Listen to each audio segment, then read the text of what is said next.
Сайн байцгаана уу? Урлагийн эдийн засгийн тухай подкастын дараагийн дугаар хүрэж байна.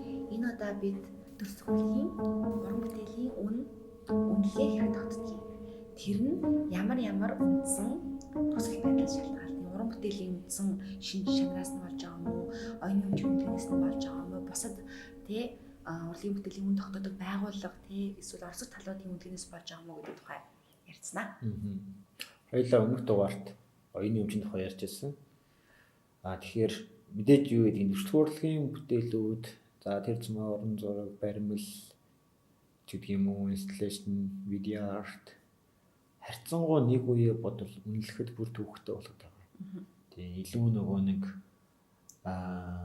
одоо чинь видео арт инсталляшнуудыг хэрхэн үнэлэх үү, худалдаж аваад хэрхэн хадгалах вэ гэдэг юм уу тийм. Гэтэл эднээс нь одоо хөгжлийн процесс л энэ. Энэ хөгжлийн процессоос болоод үнэлгээний хэлбэрүүд дээр асар их зүйл яригддаг болсон. Зураач уран бүтээлчээс гараад явцсны дараа шал өөр үн яригддаг болсон болохоор ерөнхийдөө бүтээлийн үнэлгээнүүд дээр олон байр суурьуд, олон ялгаатай үнцгүүд гарч ирдэг болсон. Тэгвэл энэ дээр нэг асуулт байна. Заавал үнэтэй хэвчээ. Одоо ингээд бид нар яг ингээд зурцгаар тийм бүтээл тэр бүтээл тэдэн төр хүрлээ гэдэг мэдээ сонсдог л тоо. Гэхдээ тэр чинь одоо бүх уран бүтээлчдийн одоо хэдэн мянганы хэдэн хувийн байгаа штэ. Тэнгүүд бүх бүтээлүүд үнэхээр үнд хүрэх юм уу? Окей. За яах гэж эхлүүл амар тохиромжтой шиг санагдаж байгаа байхгүй. Тийм зөв. Ер нь бол тэгээд бид нэр зөвхөн үнэтэй зарагдаж байгааг л харж байгаа. Тэгэхээр бид үнэтэй үнэтэй зардах боломжтойг нэг фильтртэй авчиж байгаа гэсэн үг юм шиг тийм. Дэлхийн урлагийн зах зээл гэдэг юм уу, дэлхийн одоо уран зураг худалдаа авагчид, цуглуулагчид гэдэг юм уу, бид нар яг ингээд тэр тогооны дээр байгаа өрмийг л яриад байгаа гэсэн үг тийм. Одоо төрөлхтөн урлагийн сургуулийг хэдэн мянган оюутан төгслөө гэхэд хэдэн мянган алдартай зураач гарч ирнэ гэсэн үг шүү дээ. Тийм. Одоо 500 сурдаг нэг ангийг 50 оюутан төгслөө гэхэд тэндээс 50-уулаа зураач болно ч гэсэн үг юм уу? 50-уулаа супер алдартай болно гэсэн үг биш. Одоо гудамд гараад тагаарлцсан хүнээс таньдаг зураачтай нэрлэлтэй гингүүт нэг 10 хүрэхгүй зураач нэрлэх баг. Монгол зураач гэвэл те. Дэлхийн хэмжээний зураач гэвэл нэг 100 зураач нэрлэх юм бол супер гэж үзэгдэх баг. Тэ. Гэтэл хүн төрөлхтөн чинь хэдэн мянган зураач те. Сая зураач ааш. Тэнгүүд бүгдээрээ ер нь англиар тогтоох юм шүү тий. Одоо жишээлбэл би ингээд нэг банкнд хүлээж яхад нэг салонд нь зураг байдаг. Эсвэл би нэг айлд ороход нэг декорын ажлууд байж идэг ч юм уу тий. Салоны бүтээл эсвэл тэр ямар шинж чанартай бүтээлийн хаан зориулагдсан, хэн зориулагдсан гэдгээс шалтгаалаад үнэлгээ тогтох уу? Тийм. Тэгвэл тэр тухай бүгдээрээ дэлгэрүүлээд энэ дугаарт илүү ярил бас сонирхолтой байна. Тийм ээ. Галерейгаар зарагдж байгаа эсвэл цуглуулагчаас зарагдж байгаа зургууд үнэтэй чанартай гэдэг юм уу нэг ховор гэдэг ойлголтууд байгаа. Гэхдээ намайг хүүхэд байхад гэдэг чи одоогоос нэг 10-аад жилийн өмнө айлуудад баг бүхэлд нэг адилхан зургууд өгсөн байхгүй юу? Нэг биш хүүхдэд тэрвэрсэн Мария их өргөд өгсөн. Амар их байдаг байсан. Тийм. Бас Мона Лиза их байдаг байсан. Амар их Мона Лиза байдаг байсан. Яа. Сонгодог файн арт уран зураг магадгүй Рефен Сүриковын школтой болохоор тэр зургууд их байдаг гэсэн баг. Тэр үед хүмүүс яг уран зураг урлагийн бүтээлийн үнэлгээг ойлгоод гэртээ өлгөөд байгаа юм гэхээр үгүй. Тий. Тэр бол яг ингээд зүгээр эстетикэд агаад, гоцуугээд агаад, өөрийнхөө илэрхийлэлээд агаад, тий. Авст нь гэр оронд нь ямар бүтээл, ямар зүйл ингээ уур амьсгал өнгөний хэмжээнээс хамаарат тавьдаг. Салооны бүтээлүүд гэдэг ойлголтыг манай урлагийн сургуулийн хувьд болохоор муу гэж ойлгоод байдаг байхгүй юу? Учираа үгүй. Тийм. Салооны зураг гэдэг чинь сайн зураг зөндөө байгаа. Маш нарийн чимхлүү зурдаг. Тэр чинь ур чадвар байхгүй юу? Commercial гэдэг юм уу? Миний бүтээл commercial байх ёсгүй. Миний бүтээл artwork байх ёстой гэдэг юм. Гэтэл commercial гэдгийг чинь дагаад маш их хэмжээний борлуулалт мөнгө яригдж байгаа. Тэрнийг дагаад борлуулагдж байгаа хэлбэр төрлүүд нь өөр байгаа ч гэх юм. Нөгөө талдаа зураач гэхээс илүүтэйгээр бас худалдаа авагч зах зээл манай сонирхогч нийгэм ямар үнэ гэдгийг бас харж шаардлагатай. хэрэгтэй гэсэн. Ингэжээж зургийн үнэлгээ өөрөөр тогтно. Зургийн худалдаа авах чадварууд өөрөөр байгаа гэдэг болох хэрэгтэй. Зөвхөн нэг юм тооны дээр байгаа 300 цуглуулагчдад ч юм уу нэг 3,000 хүнд зураг зарах гэдэг байх биш. Энийг бид нэг 300,000 ч юм уу 100,000 ч юм уу зах зээлд тэлэх төрлүүдийг сонгох. Тэр зах зээл бодох хэрэгтэй гэсэн. Өрөмний дээр хэсэг нь өөр ямар хэсэг вэ? Яг өрөмний дээд хэсэг гэж байгаа бол нөгөө коллектор гэлээд байгаа юм шиг. Тийм. Салонизм ч гэдэг юм уу эсвэл одоо pop art эсвэл юу гэдгийг бусад төрлийн ингээд худалдаалагдах боломжтой зургуудыг хараад үзэх юм бол энэ ч өөрөө зүгээр л их төрлийн урсгалууд байна. Нийгэм юу сонирхож байна, зах зээл юу сонирхож байна, залуучууд юу сонирхож байна. Одоо яг ингээ харахаар Монгол зураг бас нэлээд ийм гала өнгөтэй болж эхлэв л дээ, хурц тод өнгөтэй. Нарийн ийм нөгөө чимлэр юмуд нь байхгүй юу болоод ерөнхийдөө нэг ийм хурц өнгөтэй болоод эхэлж штэ. Энэ нөгөө талаас зах зээл залуучууд юм сонирхоод. Тэгээ тэр зураг Instagram дээр гоё харагдав. Тэ. Instagram-ийн фильтр, Instagram дээр стори хийхэд тэр зураг гоё харагдав. Тэ. Магадгүй Монгол зургийн супер гала өнгөтэй зургийн өмнө би селфи дэж тавих. Монголын алтан үеийн супер нөхрийн өмнө селфи дэх хоёр өөр үж магадгүй. Тэ. Дондоггой зургийг Монголд би гаргаад тавихад мэдхэн хэд байх вэ?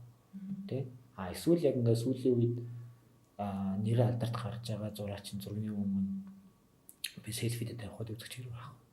Гэдгээс айгүй хам харна гэсэн. Тэгэхээр үнэлгээ тогтж байгаа процесс нь бүгдээр өмнөд гараад ярьсан шүү дээ. Энэ бол уран бүтээлийн үн тогтоход бол ачаал бас байд юм гэдэг бол бас үндсэн шалтгаан мөн.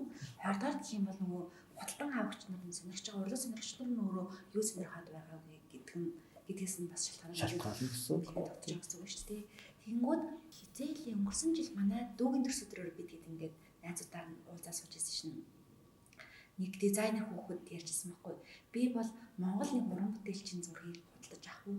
Эсвэл AI-аар зурсан зургийг худалдаж авах уу гэх юм бол би AI-аар худалдаж авна гэдэг.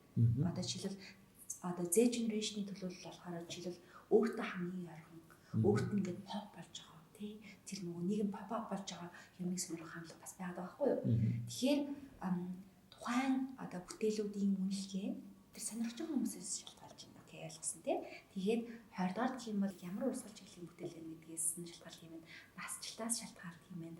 Уран бүтээлч нь хинээс шалтгаалж юм байна тий. Өөр юмээс хамгийн ихэнд мэдээж үзэгч хэн бэ гэдгээс хамгийн их шалтгаална. Ямар зорилгоор худалдаж авч ийн вэ гэдгээс бас хамаарна. Тэ? Энэ хоёр бол үндсэн хоёр хүчин зүйл. Би офстоо тавих гэж эсвэл юу гэдгийг декорын зориултаар эсвэл зүгээр л энэ зураг надад таалагдж байгаа болохоор худалдаж авах нэг өөр. Гэтэл нөгөөх нь тэр супер зураг байгаа. Супер насцсан. Одоо бас нэг 30 жилийн өмнө ч юм уу 20 жилийн өмнө зурагдсан лаг зураг байгаад байдаг. Уран бүтээлчийн нас ч гэсэн гоё байгаад байдаг. Гэтэл энэ зураг надад таалагдахгүй байсан ч худалдаж авах үе байдаг байхгүй. Гэтэл энэ чинь өөрөө нөгөө коллекторийн одоо нэг юм араншин байгаад шүү дээ.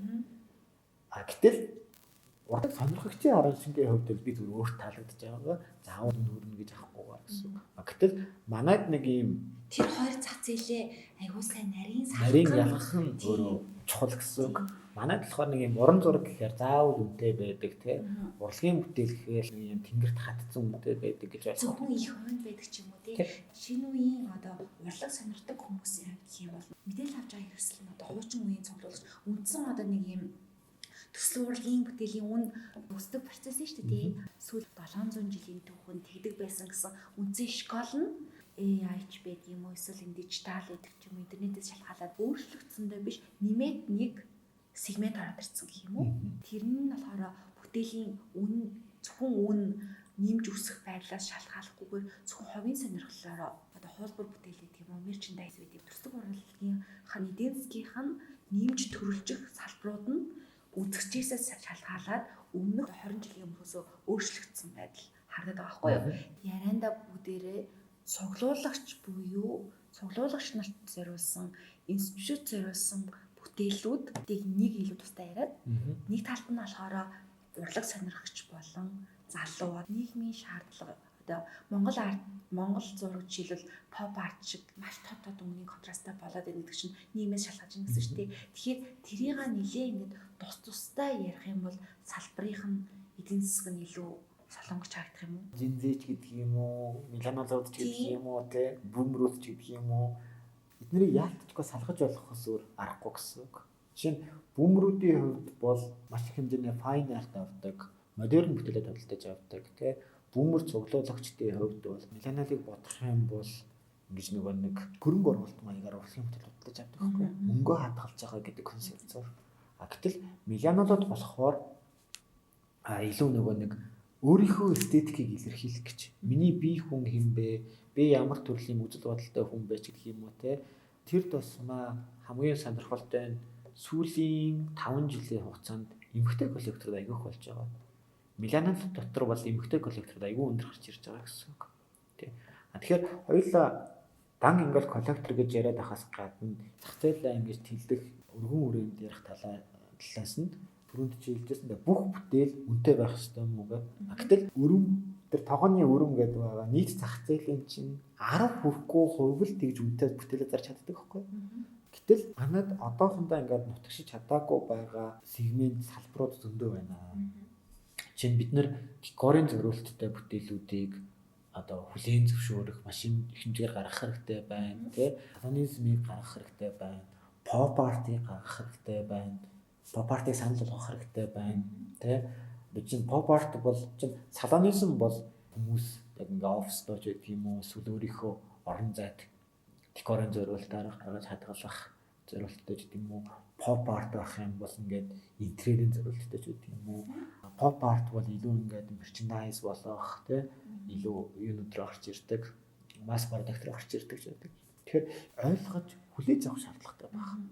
Одоохондоо урлагийн бүтээлүүд бүгдээрээ үнэтэй гэдэг болохоос тусаа жоох ухрах хэрэгтэй тий. Жишээ нь зах зээл чинь тэлнэ. Эхний дугаар дээр ярьжсэн Монгол 40 хэдэн галерей байгаа гэдэг.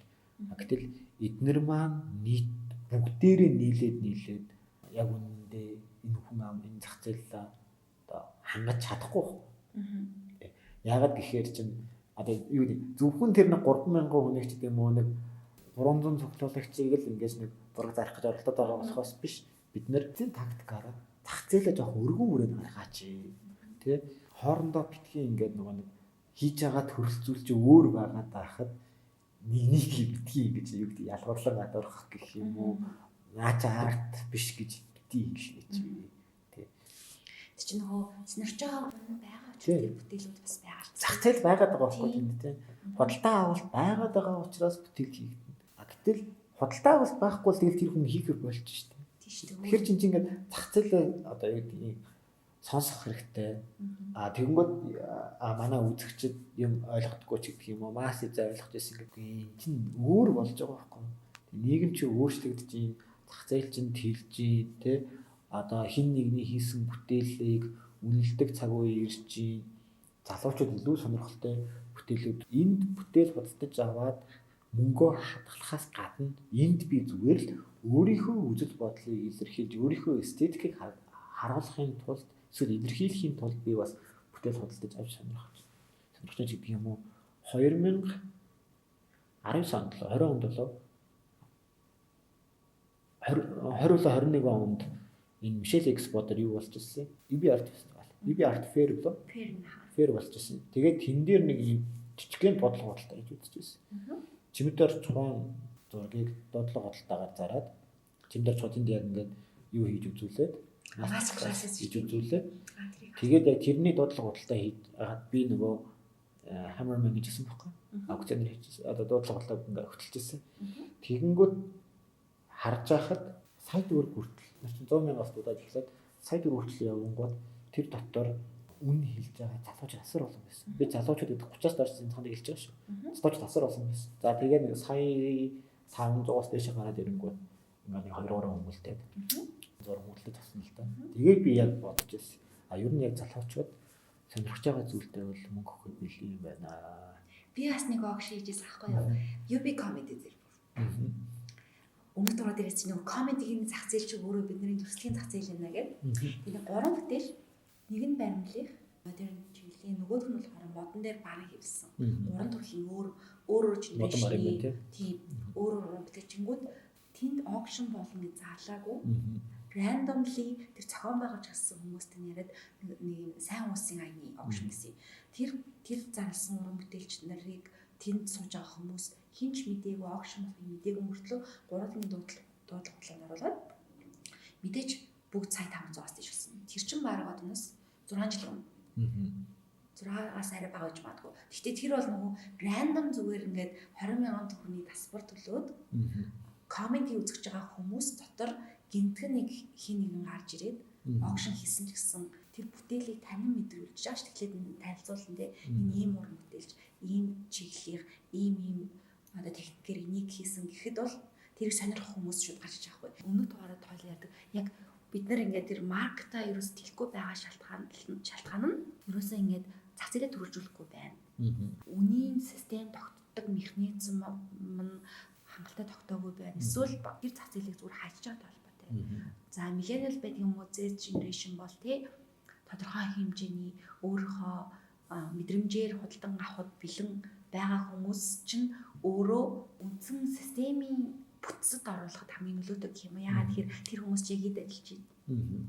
Эд одоо хүмүүстэйг үзэн киногоо ярьдаг шиг тий үзэн үзлэгээ ярьдаг хүмүүсээ тэр зах зээлийг сонирхсноор өөрөө тухайн уран бүтээлчийг сонирхох тий өсвөр бүлгийн бүтээлийн тухай хүмүүс ярих тэр нөгөө үндсэн нэг юм хайцсан яриг өгдүүлэх ихний алхам тэр нөгөө одоо хамгийн ихтэй байгаа насны хүмүүст өрнөх юм бол тэр зах зээлийн үнэлгээнүүд зах зээл нь томрох боломжтой юм шиг. Яг наач маш чухал point байгаа байхгүй. Хайлт хийх дугаар хэлээ. Яарч нэлээд өмнөх дугаар дээр ярьж ирсэн.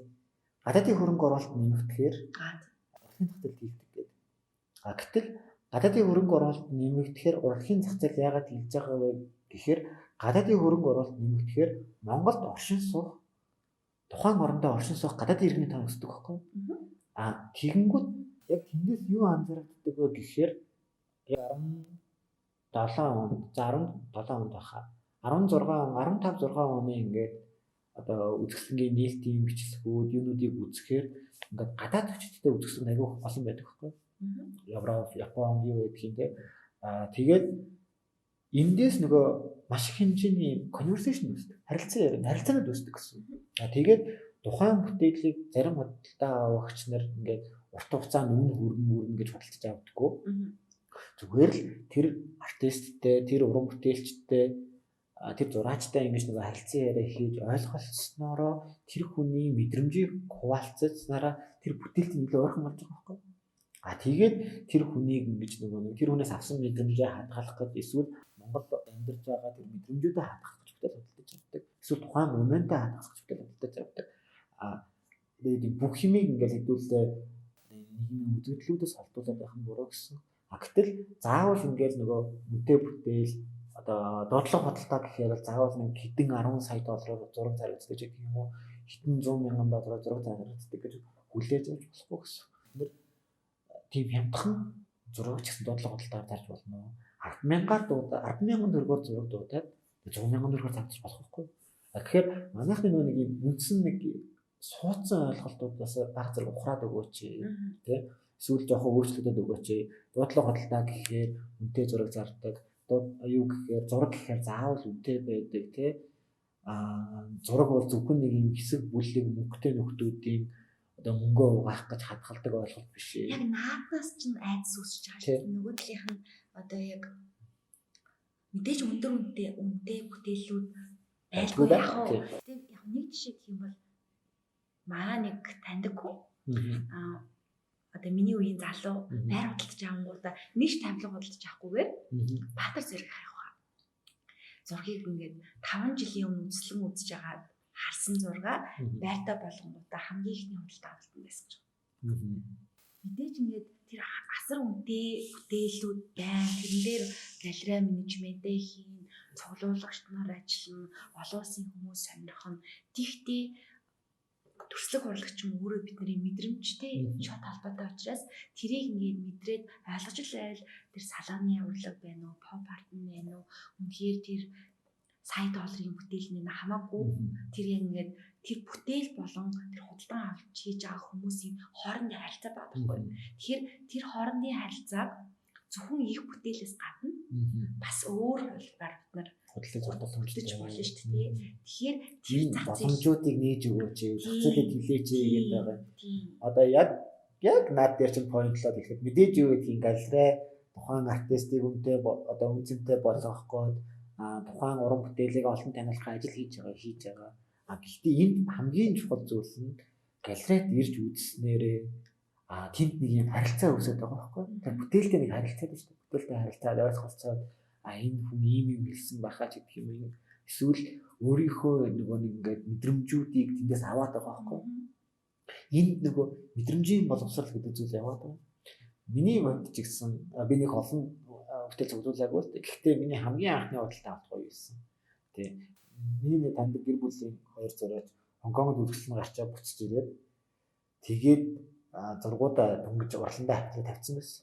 Тэгэхээр би ороод юм яриа сууж ирсэн чинь нөгөө хоёр зургуудад дийлгээд яажсэн чинь норцсон гэдэг нэг зураг.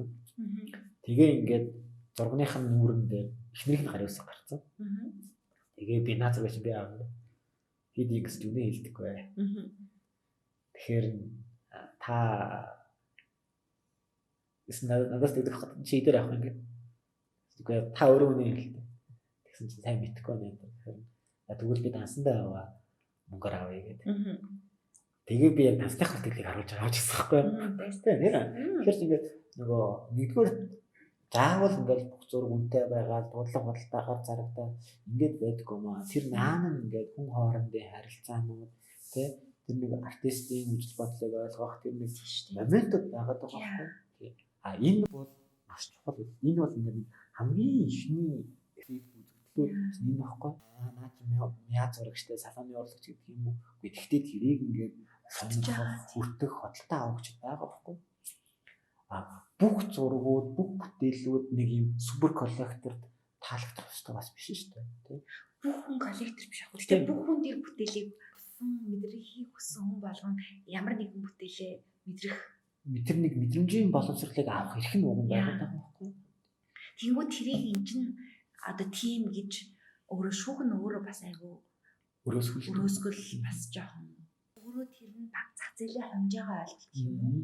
Галерейнууд нь одоо зөвхөн цуглуулагч нар зориулж ингээд үйлчлэгийг үзүүлэхээр галерей энэ дээр маш чухал менежмент хийх шаардлагатай. Тэр тусмаа яг артистаас илүүтэйгээр яг энэ хүмүүсийн мэдрэмжийн боловсролын мэдрэмжийн боловсролд зориулж галерей маш чухал менежмент хийх шаардлагатай. Жишээ нь би заяа сайхан зураачин зургийг эсвэл чимэд орчхон зургийг үнэхээр ингээд хаашаагаад үнэхээр гоё зур надад үнэхээр балагдаад байна. Гэтэл $10,000 ч гэдэг юм уу тий. Ингүүл би хөдөлж авч чадахгүй байхгүй тийм шүү дээ. Мэдээж юу гэдэг тэнд ингээ мөнгөө гаргаад хөдөлж байгаа коллектор байгаа л. Гэхдээ тэр наан бид нэр байгаа шүү. Би нэг тийм шүү дээ. Зах зээл бүтээлийг ингээд хүсээд байгаа тий. Ганцыг аваад ядч өсгч хийсэн юм. Энэ зах зээлд зориулж бүтээгдэхүүн гаргах хэрэгтэй байхгүй. Ядаж тэр зургийг ингээд 10 их ч гэдэг юм уу 20 ширхэг ч гэдэг юм уу те зураачаас нь зөвшөөрөл аваад limited edition болгоод те одоо printed edition болгоод эсвэл limited edition гаргах хэрэгтэй байхгүй. Ардаа харин яг хуу тэмдэглэхтэй өөрийнх нь харын үсгтэй байвал бүр сайн. Гэхдээ өөрөөс нь зөвшөөрөл авсан байх шаардлагатай. Энэ бүтээлийг одоо тэдэн ширхгийг limited edition хийвэ. Жишээ нь энэ 31 ч гэдэг юм уу те 30-25 ч гэдэг юм уу.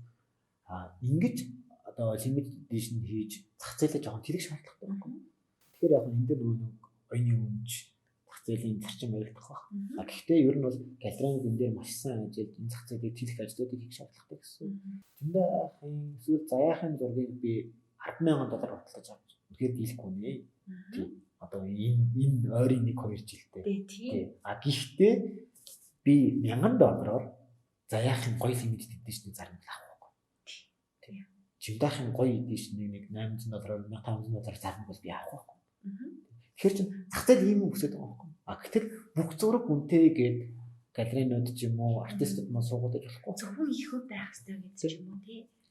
Гэтэл зөвхөн ихүү байх хэрэгтэй гэдэг ойлголт эффект чинь бас өөрөө аюул сонирхол.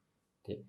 Мэдээж тэмдэглэгээ хийхгүйгээр хуулбарлах гэдэг юм уу те дахин зурх бол моралын хувьд бол байж боломжгүй зүйл. Ягаад гэвэл өмнөх дугаараар дээр ярьжсэн шиг галерей тэр зургийг коллекцид санал болгохдоо энэ зөвхөн цор ганц шүү гэж санал болгосон те. Среттерхон зураг дахиж эзээж олдохгүй гэж санал болгосон. Гэтэл бид нэр зурагчид тэрийг дахиад зурчих юм бол тэнд галерей хотлоо ярьсан болчих واخ. Галерей анханасаа энэ зураг дахин давтагдахгүй оригинал их өвн мөн гэдэг коллекторт амлалчлаа. Өөр хэн нэгэнд тэр зургийг энэ limited edition шүү. Зураач нь дахиж эзэж зурхгүй гэсэн. Тэ? Энэ дээр ингээд тэмдэглээ хийсэн байгаа. Энэ тийм бол энэ чинь нөгөө зах зээлийн менежмент хийж гэсэн. Тэрнээс гадна бас нөгөө өмнө ярьсан хойлоо урлагийн бүтээлийн үн өсдөг үндсэн процессыг хамгийн олон хүн мэддэг байна шүү. Хүн үзэстэй. Тийм их үн тэмдэглээ байгаа. Тэгвэл хуулбар бүтээлч хад тэмдэглээ байгаа тохиолдолд цуглуулагч нарт бол нөгөө илүү ашигтай нөхцөл байдлууд үүсэх боломжтой ч байна. Одоосын хэсгээр бол тийм ч дээ. Одоо яг ийм момоос гардаг тэмдэглэгээнүүд, царын арт байсаас гардаг тэмдэглэгээ тохиомлуудтай энэ бүтээл тэдэн чиргээр зарагдсан гэдэг юм уу. Би сүүлд хүртэл Гонконгт явж яхад мэдэрчсэн байхгүй. Таши Муракамигийн одоо printed edition-ыг үзээд тэгээд энэ хэд ингэнгүүт яг ингээд юу гаргаж ирж байгаа. Тухайн галерейгаас гаргадаг. Тухайн галерей биш. Момоогоос гаргадаг номыг гаргаж ирээд за энэ дээр яг энэ edition тэр хийжсэн. Тэгэхээр бид нар энэ үнээр цааш болж байна. Тэгэхээр жинчиг өөрөө тэмдэглэгээ тэр архивын үнэлгээ юм байна. Гэтэл Монголд би нэг зургийг 10,000 зарчаад нөгөө коллектор маань энийг 10,000 гэдэг их юм батлах юм гэдэг юм уу тийм. Үнэхээр нөгөө нэг юм тэмдэглэгээ юм надад асарч авах юм байна. Яг энийг чинь тойроод саяны дээр limited edition хийх ч байдаг юм уу тийм. Зах зээлээ төрөлжүүлэх энэ ойлголтууд чинь тойроод бас нэг өөр зүйл байгаа нь оюуны хүчээс л. Яалтчгүй зах зээл тэлэх сегментээ ингэж нэг өөрчлөхийн зайлшгүй чухал зүйл нь оюуны хүч. Оюуны хүчээ тусдан зарж болно тий. Оюуны хүчийн зөвшөөрөлтөөр limited edition хийж болно. Оюуны хүчийн зөвшөөрөлтөөр merchandise хийж болно тий. Оюуны хүчийн зөвшөөрөлтөөр бүтээгдэхүүн болгож болно. Оюуны хүчийн зөвшөөрөлтөөр ямар нэгэн ном тохиомл хийж зураач артист маань зөвшөөрөхгүй бол би ингээд 1000 дэрийг бүтээгдэхүүн болгоё 1000 энийг чинь limited edition хий гэж ойлоод нэмэргүй гэсэн. Тэгэхээр хамгийн чухал төлбөр нь оюуны хүч. Одоогоос нэг 15-20 жилийн хугацаанд хамгийн их яригддаг болсон зүйл яалтчгүй л оюуны хүчгүй. Яагаад гэхээр зах зээл ч өөрөө тийлж байна. Нийгэм өөрчлөгдөж байна. Технологи хөгжихийн хэрээр үзэгчд маань өөр болж байна. Одоо 2 жилийн өмнө л NFT солиорчлаа шүү дээ. Яг хөө зүгээр хууль эрхцэн орчин хэрэглэнээсээ төрүүлээд технологи хит суг өгчөөд явцсан. Тэрийг нөгөө нэг хүний хэрэглэн дагах чадаагүй. Эндээс болоод баг зэрэг өмчлөнд орцноос биш. Яг үнэхээр би ингээд Minecraft дээр сүүлийн үед өөрийнхөө тоглодог тоглоом дээр дүрээ хөгжүүлээ, тэндээ амьдраад тэндээсээ мөнгө олоод явж байгаа бол эн чинь өөрөө яг ингээд дагаад тэр оюуны хүчийн асуудал, зохиогч хэрэг асуудал ярьж байгаа байхгүй. Захын цааргүй сэтгүүл зөө гээд олон улсын байгууллага Minecraft тоглоомн дээр бүх ингээд оюуны хүч зөвшөөрөгдсөн бүтээлүүдээр номын сан хийж явах чинь юм тийм. Хүмүүс ингээд энэ үндсэн шин чанараа ойлгочих юм бол энэ зах зээл чинь хортон дэлнэ. Энд гэдэг Монгол хөвшмөл ялмалт байгаа нэг фото зохиол дээр ч гэсэн нэгдэг штэ. Яруу найрагч байсан, кино байсан ч гэсэн яг ингээд маск гэдэг ч юм уу хүмүүсийн амар дутуу өмлөдөг тэр хүмүүсийн хүртхийн чанар бас байгаа штэ. Тийм. Яг би ингэж тэр нь болохоор зах зээлийн ингээд ийм төрөлжүүлэлт болчиход байгаа байхгүй тийм. Яг ингээд чи гайхалтай бүтээл хий гэдэг юм уу? Эсвэл яг ингээд ер нь нийгмийн одоо пропаганда гэдэг ойлголт байгаа даа штэ. Энэ дээр нэг масс мяшуу гэдэг ойлголт өөрөө нийгмийн пропаганда гэдэг зүйл төр явдаг байхгүй. Магадгүй бид нэг 70 жил тэр юугаар явцнаас болж иж магадгүй. Энэ дээр би нөгөө бас яг тэр нийгмийг өөрөө мэдэрч үзээгүй болохоор сайн мэдхгүй. Зүгээр л хүмүүсийн шүүмж юунуудыг сонсоход л тийм байдаг. Бид нар магадгүй бодохгүй эндээс салах байх. Тий. Ийм хүний энгийн хэрэгцээ, хүний үзэл бодолд нээлттэй чөлөөтэй байхын хэрээр урлагийн бүтээлүүд илүү олон сегменттэй болно, илүү олон төрөл үүрэгтэй болно. Заавал Винсент шиг супер агуу зураач халбахгүй тий. Заавал юу гэдгийг Пикассо шиг ингээл дэлхийг шуугуулсан тий дотор хувцсных нь өнгө өөрчлөж байгаа тэмдэглэлтэн тэр чигээрээ мэдж явах хэрэгтэй агуу амжилт байх юм. Гэхдээ тэрийг хүсээд зориод явж байгаа зураач байх ёстой. Тэгээд тэр хүний сонголт. Зүгээр л яг өнөөдрийн нийгэм юу хүсэж байна, өнөөдрийн үзэл бодол ямар байна яг тэрнийг тааруулаад бүтээлийг хийж байгаа хүн байж болно. Тэ. Тэгэхээр энэ зах зээл чинь хүний үзэл бодол, хүний оюун санаанаас хөгжлөөс хамаарат 9 жор шүү гэдгийг ойлгоцгоё. Энэ төрлөө зөвлөд бүтээгдэхүүнүүдээ гаргахыг тэ хүний хөдөлтөө авах чадваруудад нь тааруулаад бүтээгдэхүүнүүдийг гэх юм уу зургуудаа төрөлжүүлээ. Тэ мэдээж юу гэдгийг супер цаг цуглуулагчдыг үүсгээгүй. Тийм энэ хүмүүсийн ач тусаар гэх юм энэ хүмүүс чинь тэр бүтээлд хөрөнгө оруулалт хийж тэр бүтээлийг худалдаж авч хамгаалж ер нь бол коллекторууд гэдэг уул шугамдаа бол хамгаалагчтай. Тийм. Ганцхан Монголд ч биш дэлхийн дээрээ тийм шүү. Тийм. Урлагийн бүтээлийг маш сайн хадгалж хамгаалж авч үлдэж байгаа хүмүүс шүү. Тэр хүмүүс яагаад тэгдэг вэ гэхээр өөрийнхөө хөрөнгийг тийш оруулсан байна. Улсын хөрөнгөөр урлагийн бүтээл хамгаалжсан дэлхийн төв зүггүй шүү. Ямар үзэлтэй улс төрч гарч ирнэ, ямар үзэлтэй хүн гарч ирнэ, тэр хүн урлагийг жолоодох гэж өөрчлөх гэж оролддог учраас энэ дэр асуудал үүдэн шүү. Дэлхийн хамгийн супер бүтээлүүд хадгалж үлдсэн түүхэн улс орон улс төр биш коллекторууд шүү. Яагаад гэвэл тэр хүний хөрөнгө баг. Тэр өөрийнхөө хөрөнгийг хамгаалж байгаа. Харин галерей агент менежментийн байгууллага зах зээлээ төрөлчөд байх гэж байна. Оюуны өмч олон төрлөөр зараач. Limited edition гэж. Merchandise их бүтээгдэхүүн болгох эрхүүдийг зардаг болооч. Яагаад гэвэл залуучууд чинь хэрэглэгчид чинь нэг хүсэж байна шүү. Гэдэг дугаараар